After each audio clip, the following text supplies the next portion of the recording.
Shift happens, sometimes by choice, sometimes by circumstance. And when it does, you have two options. You can either cling to the life you've outgrown or step into the version of you that knows she's meant for more. I'm Gialacqua, trauma-informed empowerment coach and founder of Radical Prioritization. Welcome to What the Shift, the podcast for women who've outgrown the life they've built and are ready to create one that finally fits. Here we get real about the shifts that change everything: identity shifts, career pivots, relationship resets, mindset breakthroughs, and learning how to finally release what's holding you back. You don't have to have it all figured out. Just be ready for what's next. It's time to shift. If you feel like life is shifting, you're in the right place. Welcome back to What the Shift. I'm your host, Gialacqua. Today, I am thrilled to introduce you to Garrett Wood. Garrett is a clinical hypnotherapist, executive functioning specialist, and founder of Gnosis Therapy. He works with executives, founders, and entrepreneurs who want sustainable high performance without trading health or relationships. Over 18 years, he's developed the A3 framework: assess, accommodate, align, which maps capacity across 7 drivers of performance: sensory intelligence, bio budgets, emotional regulation, core beliefs, attachment patterns, values, and executive functioning strengths. He applies clinical hypnotherapy, outcome-based coaching, and somatic tools to end the boom and bust cycle of burnout, because sustainable success is built through your well-being, not at its expense. Garrett, so happy to have you join us today. Welcome to the show. Yeah, thank you for having me. I'm so excited to be here. Yeah, this is going to be an interesting conversation. Tell us, before we dive into the good stuff, tell us a little bit more about who Garrett is aside from the roles and the titles. Great question. I think if I was to walk into central casting, they would miscast me. I think that most people assume much different than who I actually am. I'm a pretty big nerd. All these books back here aren't just for looks. Those are what I spent a lot of my time. No, I spent a lot of my time reading. I really enjoy it. I can read it really quick, or if I want to go back and reread something, I can slow down. Versus in a lot of environments, like a classroom setting, the teacher's doing their thing. And so it's really challenging sometimes if you're like, oh, what were they saying? Let me think about that for a while. Versus with something like that, you're in charge. You can hit pause, you can hit repeat, you can do all the things. So one of my biggest things that I enjoy doing is reading, I guess, is the long answer to the short question. I love that. Lifelong learner and avid reader. Are you one of those people that highlights and take notes in the book? I do not treat books like they are sacred texts. They are meant for me. So there's like folded pages and notes in there. And I could never resell my books. Yeah. Oh my gosh, so funny. Okay. So today we're talking about burnout. And, I'm really glad we're talking about this because burnout has become such a mainstream buzzword. And even though a lot of the work I do revolves around burnout, I've had my own personal experience with burnout. People are kind of tired about hearing about burnout. People are kind of tired about talking about it, hearing about it. But here's the thing: if we actually were addressing the root cause and solving burnout, we wouldn't be stuck in this same cycle, right? Like every other LinkedIn article is we're still talking about burnout. So, I think this conversation is really relevant and timely because we're going to get underneath what really is at the core of burnout and how we start to not only solve what you might be going through personally, but then how does that impact other people around you, cultures, organizations, family, and stuff like that. So I'm really excited to dive into this. And the other thing I want to just say is preface this episode by saying, I don't know about you, but the last research I saw I think it was Deloitte in the last couple of years, said 77% of workers have experienced burnout at their current job. And so what does that tell me? That tells me that burnout has now become the norm. It's no longer the exception. And so we've normalized it. We're like, yeah, burnout, it's the cost of success. Or in some instances, we glamorize it. And we're like, yeah, I'm burnt out, totally burnt out, right? And we pride ourselves on it. So let's start fundamentally, Garrett, from your perspective and the work that you do. Tell us, what does burnout mean and what does it look like? Yeah, I think in the World Health Organization, they quantify burnout as a workplace phenomenon. Too much work, not enough resources around that work. And they try to put these like really nice boundaries around it, which I can appreciate their effort, where they're talking about what it feels like to be in the workplace and how challenging that is for people. Obviously, most of us at this point are feeling some version of that. But I think the thing that they leave out in their definition is that it doesn't just stop in the workplace. It goes home with you at the end of the day. It's in bed with you at night. It's in every interaction with every single person because it's in you and your nervous system. And so wherever you are, it's there finding you. And I don't think that that definition does a great job at really capturing what we're all experiencing and the depth of it and the intensity that it kind of erodes a lot of our ability to experience well-being in a life worth living. And when you're in that state for a long time, it has a lot of detrimental causes. It's not just like, oh, I'm feeling tired. You've gone through it. I have too. But when I opened my clinic, it was because one of my colleagues that had been with the organization for 20 plus years, he had gotten let go suddenly. And he was always someone we kind of looked up to. So it kind of caught us all by surprise. But I was in a meeting with his replacement. And 2 weeks later, he had decided that he was going to take his own life because he had spent so much of himself in that role with that identity. And without that role, without that identity, he didn't feel like there was enough of his life left to continue to invest in. And so it was really tragic. So we have this idea that like burnout is like, oh, I'm tired. And that, sure, yes, that is a symptom and an experience of it. But it feels like it doesn't understand the gravitas that comes from like long term, full intensity of what burnout actually is and what it does to people in their lives. Yeah, that's so profound, and I'm so, so glad that you touched upon that definition because who is the standard definition that we have, right? To your point, maybe it was accurate and relevant at one point, but it's sort of burnout is so much more than that. So I can't help but think, like, do we need to update the definition of burnout, or is what we're talking about something more than burnout? I don't know the answer. I like to ask the question. And, what you just said is really important. So, burnout doesn't stop when you leave work. When you close your computer, when you get in your car, you take it home with you, right? It shows up in your relationships, to your point, at 2 in the morning when you wake up and your brain is racing. The physiological manifestations of stress that people have and often overlook or ignore, right? Whether it's GI issues, migraines, chronic pain. For me, it was heart palpitations. um, you know, we're not addressing all these other factors. And I love what you said that it really lives in your nervous system. You're stuck in overdrive. It's, the work you do and the work I do, it's around the beliefs that keep us stuck in those patterns.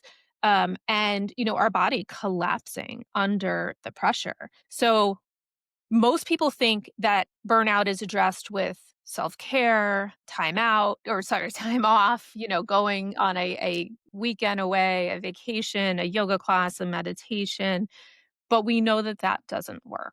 So, talk to us a little bit about why that's not addressing burnout and what we need to do differently. Yeah. I think a lot of people are looking for that magic bullet, right? Mhm.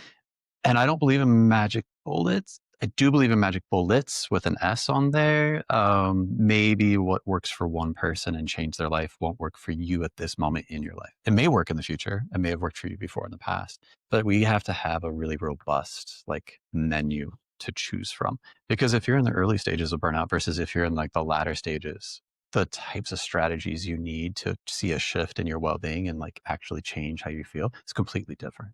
And so I do think like when you have well-being programs at work, they're not as detailed as they need to be as individualized for the people that are there, but then they're also not as individualized for like where that person is at currently in their state of burnout. And arguably it's not their job entirely because they have other focus. And so unfortunately, I think those well-being initiatives inside of corporate big institutions are a nice step in the right direction and like should be a prerequisite for them. But I do not think they will ever be sufficient in of themselves to like really be a robust solution to burnout. We're going to need some more support because it's such a pervasive issue, um, such a Yeah. pervasive one. Yeah. Yeah. No, that's right. And what would you say that more deeper level support looks like? Yeah. So I imagine for you when you were going through yours, being a mom and then also being a professional, there's something that shows up where there's only so much time in the day. And you can't ever stop being a mom, but you also can't stop doing your job. So you have to continue to perform. But then where's the support you need to be able to continue to do that consistently? And then we get into a challenge where we have an expectation and with the desire and values to do these really well. And then all of a sudden we start seeing ourselves not being able to live up to those. And then we feel even more stressed out about it. And so like we get caught in these vicious cycles that perpetuate an experience of burnout. And so we have to be able to figure out how to get out of those. For every single person, it's probably a little bit different of what they need to get out of there. What do you think it was for you that made the biggest difference for you to be able to shift from that, like, oh no, it's getting worse, it's getting worse, it's getting worse, to like slowing that down and making it feel a little different? Yeah, it's a great question. So for me, I actually had to take a time out for myself. I literally had to take time off of work and step back. And I don't mean a couple days. I mean like a couple months. And I needed to reset. I needed a complete recovery physically. I needed to get, my head straight. I needed to figure out what was the cause, right? And then how was I going to address this going forward? So definitely to your point, multifaceted, different for everybody. I think the slowing down was incredibly hard for me. I think the recognition of, running at a million miles an hour 24/7 is not a good idea. Not taking care of myself, probably not a great idea, right? But coming to the realization that like which values of mine were at Mm, conflict, what unresolved trauma was playing into my limiting beliefs, and the experiences that I was having every day without realizing it. Plus all the other things you mentioned, doing great at my job, being an exceptional mother to my kids, right? Doing all the things. So, yeah, I mean, I think the biggest thing is just pausing, giving yourself the permission to pause and slow down and get curious and really reflect and get the support. I did not get through that alone. I had an amazing coach, I had a wonderful therapist, right? And, I gave myself the resources and support, to your point, that I needed all along. yeah. And in that, like in your sharing there, there's this idea that you're caring for so many people and doing the best you can. And then what's left over for you wasn't enough. And so it was nice because you had a team to help support you and caring for you when you weren't able to care for yourself. Right. Um, and that was enough to like kind of make that shift. And then we talked about the competing values. I have Mhm. this value that I want to live, and I have this value I want to live. And sometimes they come into conflict. And now what do we do? Yes. And taking the time to figure that out. Yeah. Yeah, and so your point about I guess people call it self-care or giving myself what I needed. In order to do that, I had to overcome the limiting beliefs around I had to do it all myself, right? The hyper independence, the Yep. limiting belief of asking for help means I'm weak, Yep. right? I see it Yep. every day in the women I work with, and it's so ingrained we don't stop to question it, and it drives what we do or what we don't do. So I think, the work that you do, because it does touch upon all those different things, I think is so important. And then, the values work, a lot of people that I work with, you ask them what are their personal values, most high achieving people don't even know, right? They look at you with a blank stare. So understanding not only what your values are, but how you are honoring those values or not in your work. And maybe talk to us a little bit about how that might show up for people at. Yeah. So I think a lot of times we're driven to create evidence that disprove our worst beliefs about ourselves. So if we have this belief that I'm a no good, very bad person, and we don't probably consciously believe that about ourselves, but we have a fear that that might be true. But then we have this evidence over here that we can point to, look at, and it disproves that fear. It's okay to be us. We can breathe a little bit easier. But if all of a sudden something happens over here when we're no longer able to have that mountain of evidence, or it starts slowing down, or our insecurities get a little bit higher, that makes a challenging situation to continue to believe that we are who we say we are. And so maybe we work harder, maybe we do more. We start getting into this routine where we're doing even as much as we possibly can to create that mountain of evidence to be even better. Unfortunately, we have diminishing returns. That first slice of pizza is so freaking tasty. The 10th slice of pizza, not so good. Feel like I want to throw up. Yeah, it's the same thing. They say poison's in the amount that you're taking. That's not how they say it, but water's tasty. It's good for you, but too much of it actually can kill you, and it's a healthy thing. And so some of these values and honoring them can become like compulsions, and they can become dangerous for us. because there's only so much work we can do before we hit that point of diminishing returns. And it's our need to disprove that belief, that insecurity, that negative feeling we have about ourselves, and the work we can do, if that's not in alignment, we're going to be in trouble. It's going to result in burnout. That is going to be. And it doesn't matter if you love your work. It doesn't matter if you love your boss. It doesn't matter if your values in the work are aligned. It doesn't matter how much your salary is. It doesn't matter how much that affords. All of those things can be there still, and you can still burn out because of that dissonance between those two. Yeah, and to bring that together, I'm sure you can articulate this much more eloquently than I can, but bridge for us together this cycle of I know you said it's essentially the way I talk about it is fear of not good, being not good enough, right? We're not good enough. That's one of our core limiting beliefs for whatever reason. So talk about like whatever that is for people, that fear, that shame that many of us carry, and then how that translates to us proving our worth. Yeah, that idea is really hard to hold on to and to be able to operate. So sometimes we shame ourselves into action. I always think of it as like the coach, um, or if like you've watched a movie about the military where like the drill instructor is yelling at him, like, "What are you doing? You're maggots, God, you should get better, be better." Right? It works because it creates like an adrenaline response, and it will get us to take another step or two or three. But in the long term, that's not a successful strategy because it requires a lot. All of those emotions are not energy giving, they're energy draining. They're really intense. And so they get us to move really quickly, really reactively for a really short duration. But if you have to rely on that as being the only way to move forward, you're going to get stuck real quick. It's going to overwhelm your ability to cope and be able to take those actions. That's why they say shame is like an emotion that gets us to like into a freeze state where we can't move forward, we can't go back. It might look like we're not doing anything, but like it's having your foot on the gas pedal and the brake at the same time and the Mhm. handbrake. That engine is just running, but nothing's actually happening. And I think when people get into that state, they start judging themselves and they start actually believing, look, here's the proof. I am not enough. Look at this. I never deserved any of this. Who was I kidding thinking that I actually deserved any of these good things in my life? Mhm. And if we didn't have that belief, if we just go like, no, I am good enough. If you actually truly said it out loud and felt it to be true in your body, it would feel different. It would be a lot easier to move through those disruptions and upsets. It wouldn't slow us down so much, and it wouldn't require so much effort to try to feel different either. It just would be okay. Such a weight lifted when you even as you say that.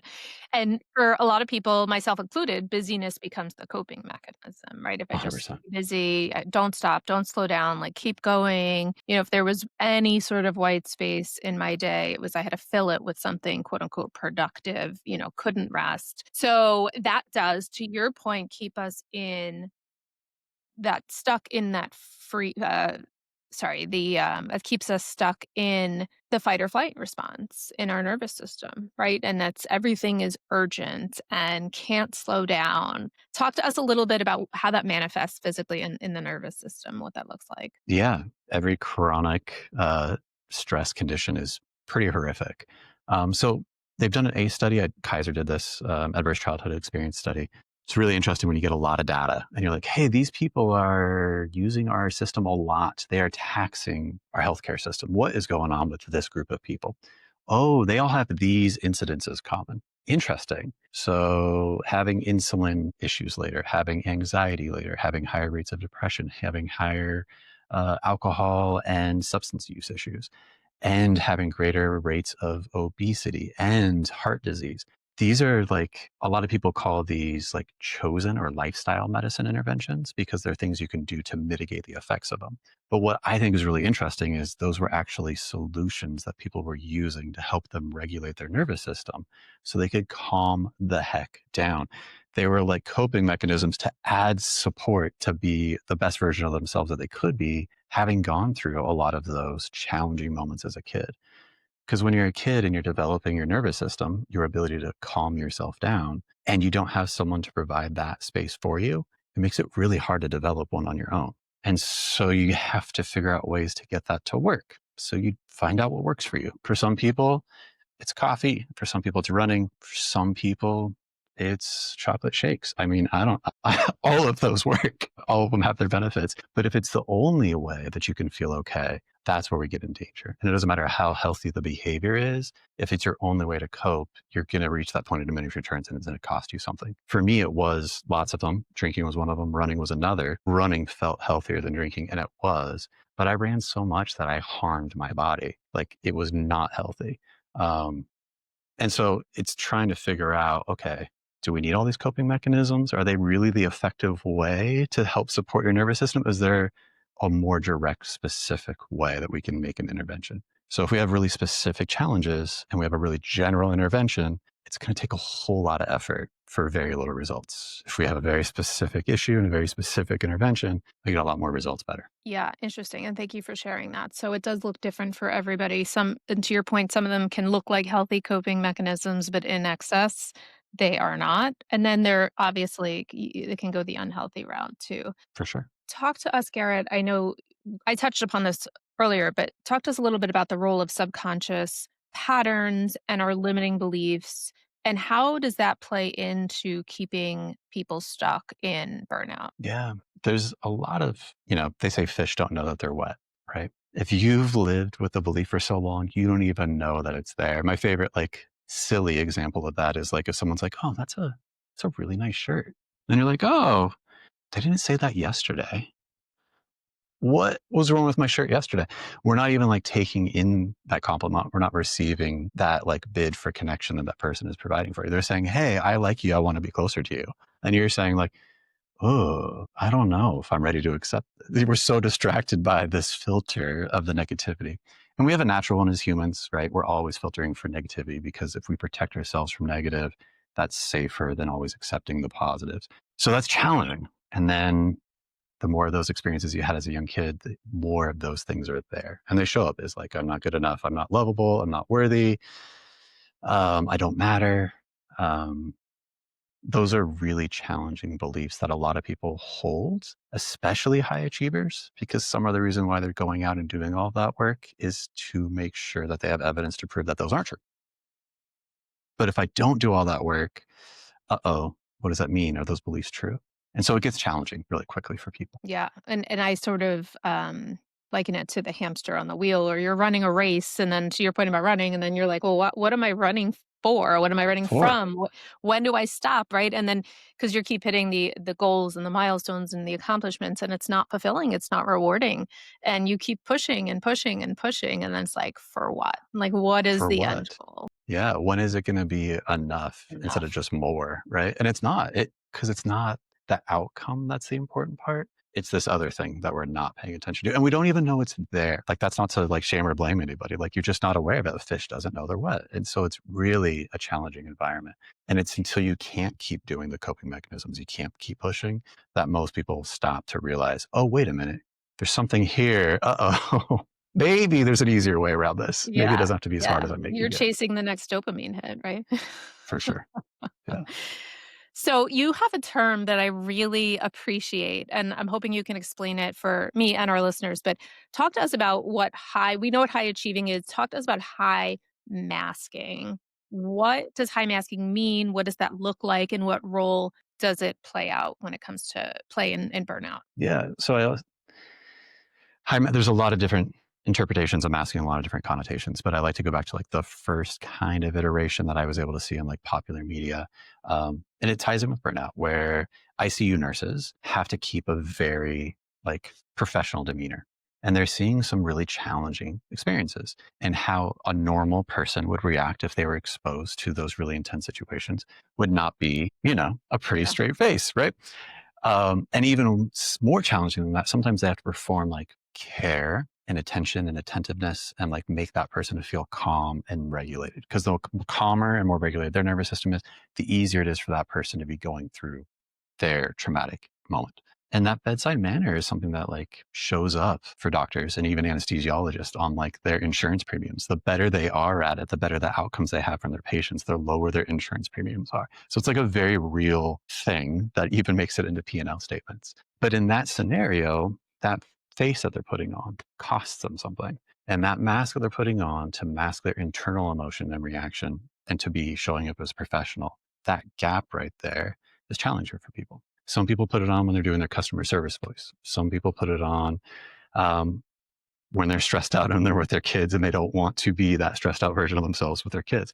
But that effort costs us something and we need an outlet for it. And we can't always suppress those emotions. With the ICU nurses, in that moment, you want them to do that. With your kids, you want to be able to do that. It is a skill that we want to be able to do, but it also needs some moments to be able to take that off and actually bring those emotions back and then process through them. Otherwise, they give us indigestion. It makes it impossible to put that mask on. It makes it impossible to show up as a kind, caring parent. Um, and so when there's that gap there for that long, that mask actually becomes a burden itself. And sometimes we're like, oh, can I be successful without it? Oh, I don't have the effort to be able to put it back on. Oof. And that's where we get stuck too, right? Mhm. I love that, and I love the analogy. I think for many high achievers, that mask, it can definitely take on different, roles and at different places. I like the mask you use about, motherhood. If you're stressed and you don't want your kids to see it, you're gonna sort of suppress what you're feeling. I think so many high achievers are doing this almost unknowingly at this point, right? So when you're a nurse in an ICU, you're in your game, you're in your role, right? For me, I feel like I would put on my blazer for work, and that was my mask almost. It was a shield, and what did that mean? That meant I would suppress, void of all emotion, Yeah. Yeah.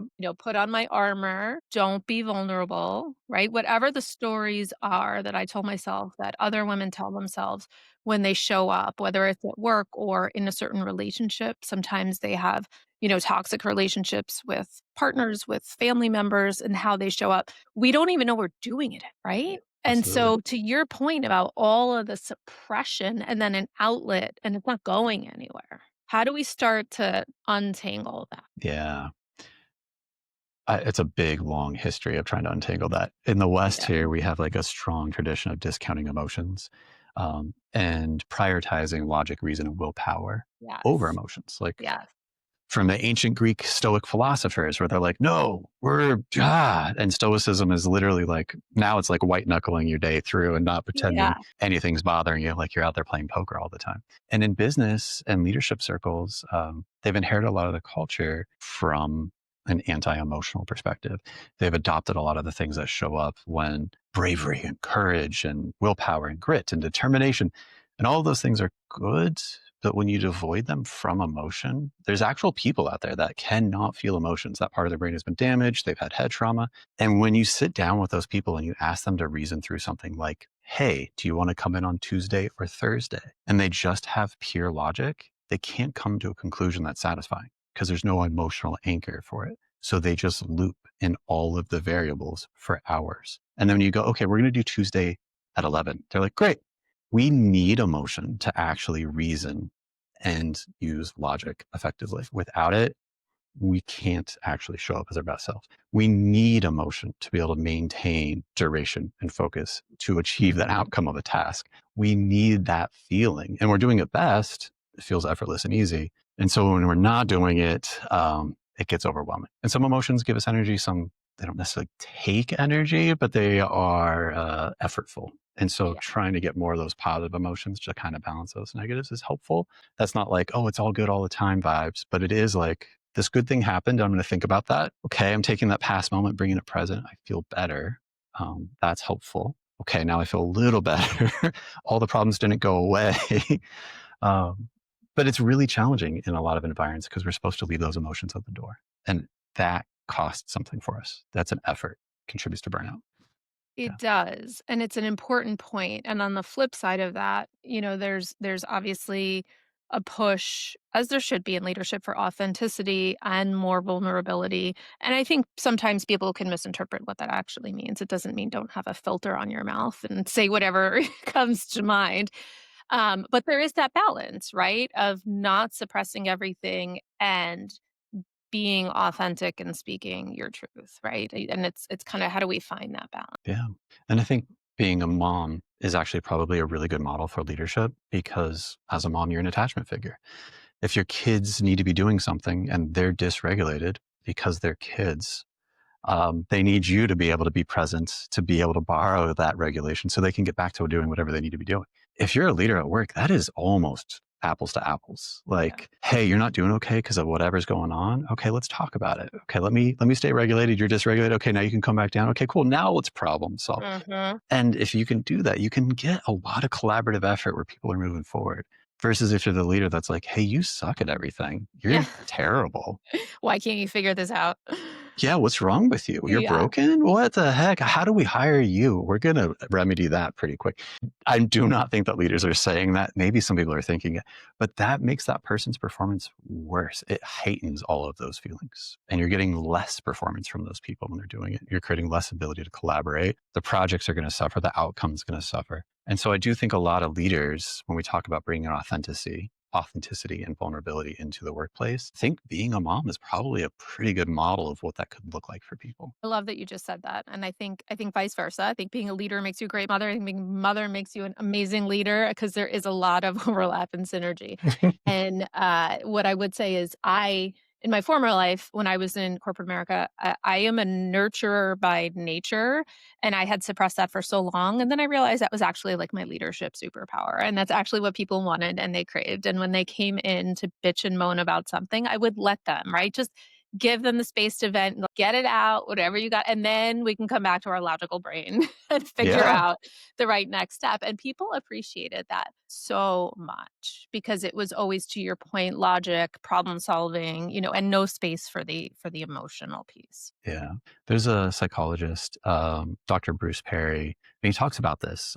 He works with kids who have been traumatized, and he has this way of being able to work with them. So they have to Mhm. be regulated first. Then you have to have that rapport with them, and then we can start working on some bigger picture things. So he calls Sure. that like the regulate, relate model, regulate, relate, reason model. Um, and it works with kids because kids are social creatures. It works with adults because we're also social creatures. We need to make that connection and feel like attuned to someone first before then we can relate to what's going on, before then we can begin to problem solve. And when we do that in reverse, that's where people are like, this is not a great environment. I don't feel connected. I don't feel cared for. I don't feel appreciated, which are all of those feelings that people talk about when they're experiencing burnout. It's a great point. So, Garrett, just before we wrap up, talk to us a little about your 3A framework. I'd love to hear more about it and tell us just a little bit about, when clients come to you, the work that you do with them. Yeah. So there's so many things that can help people. The idea is like, how do we know where to start and without overwhelming them when they're already in a state of overwhelm? So we want to make sure we put like a pretty thorough assessment on there. Well, first off, like how close are you to like it being the worst case of burnout ever versus like how stable are you? And then what are the things that are making it easier to be you in that moment? Can we do more of them? And then we're going to kind of go through, okay, across all of these different 7 components of what helps contribute to like well-being and sustainable success, how can we accommodate your unique needs better with intentionality, right? Some people, they really do feel affected by the environment that they're working in. They have like a really low sensory threshold. And so if we can change the environment, how they show up, it makes it just easier to be them. Some people really enjoy getting started early on a task. Some people need to wait till the last minute. They're doing that like procrastination, not like, or precrastination where they're thinking about it, thinking about it, thinking about it, and then they need to jump on it. Giving those people more time is actually like the worst accommodation because then they're just going to continue to delay. We want to give them less time. We want to move the deadlines up more. That would actually help them avoid burnout more, which sounds counterintuitive for some people. But if we can do that, accommodate your unique needs in your nervous system, and then we can align how you show up and do your best work with that, that's where we really see a significant, like sustainable way forward through like actual success. Hmm. Love that. So important. And it's funny how you talked about procrastination and precrastination. And, I love and I used to be to the type A high achiever where everything was urgent. And, we tell ourselves we work better under Under pressure and pressure. those time constraints. Like what? I actually still find that to be true, even as an entrepreneur. I feel like if I give myself an artificial deadline, I'm not really great at following it. But if I have an external deadline and it is tomorrow, there's no way I will not meet that. 100%. You're going to not sleep maybe, and you'll still meet the deadlines, which is great. And that's fine. We like that is a unique thing that your nervous system needs to operate to get it done. Okay. How do we accommodate that and be intentional about it? And then how we align it so that way it actually shows up as an asset instead of a liability for you to get Yeah. your work done. Yeah. Yeah. I know so many people like that. That's really great insight. So I love that. So Garrett, this has been so insightful, so helpful. I guess if just two questions I want to close off with. One is if somebody is listening who is either on the edge of burnout or in the thick of it, what is one thing you want them to do or take away from today's episode? Yeah, you're not alone. You're in like the best company in the world. It's everybody. Um, Unfortunately. yeah, fortunately and fortunately. And it's not a life sentence. You can recover from it. What you need to recover may not be what someone else and worked for them. So if you're trying things and it's not working, don't give up. It's just like a process of elimination. But maybe instead of thinking of something new that would work, maybe there's something that already is working for you. It's making your life easier, more enjoyable, more relaxing, easier to turn that off switch, where you don't have that like go, go, go urgency. You can just be. When was the last time you felt like that? Even for 2 minutes, even for 30 seconds. Okay. Whatever that is, it does not matter what it looks like or how silly it is. Do not judge yourself. Just go do more of that thing. Yeah. If it's Um, dancing in your kitchen, go for it. if please, yes, and often, whatever it is. Yeah. Yeah, no matter how Love silly it looks, if it works for Yeah. you, it's working. It's Yeah. important. Tap into it. It's great advice. And what would you say, Garrett, is the one shift that changed everything for you? The realization that sustainable success is built through your well-being, not at its expense. Yeah, cross that line Totally. one too many times, so I know exactly Yeah. where it is for me now. Right? Yeah. Yeah. And we tend to have that backwards. Always. Yeah. We think, Always. oh, success requires this, requires a sacrifice, and then Mhm. I'll be there, and then I'll be. Yeah, it's tough. I love that. And I wonder, it makes me think about like how we shift. I'm always thinking about my girls and the next generation. Like, how do we shift that narrative going forward? This show right here, keep people getting that message out there. Absolutely. And the work that you do as well. Garrett, thank you so much for being on the show, for sharing your insights, your expertise, and your story. Where can our listeners find you and learn more about you? Yeah, if they want to look me up on the professional platform, LinkedIn, they're more than welcome to. It's Gnosis Therapy. If they're more casual and more artsy, Instagram, Gnosis Therapy. If they want to do my website, it's gnosistherapy.com, or they can email me at garrett@gnosistherapy.com. So all the way around. And we'll include that information in the show notes. So thanks everyone for tuning in. We'll see you next week. Now go make shift happen. Take care. All right, Shifter, that's a wrap on today's episode of What the Shift. But here's the thing, awareness is just the first step. The real shift happens when you decide to do something with it. So before you go back to business as usual, ask yourself, what is one thing you are done carrying? What's one shift you're ready to make? And if this episode hit home, don't keep it to yourself. Hit subscribe, leave a review, and send it to a woman who needs to hear this, because we shift together. Remember, you don't have to have it all figured out. You just have to take the next step. And I'll be right here next week, ready to shift with you. This is What the Shift, and we are just getting started.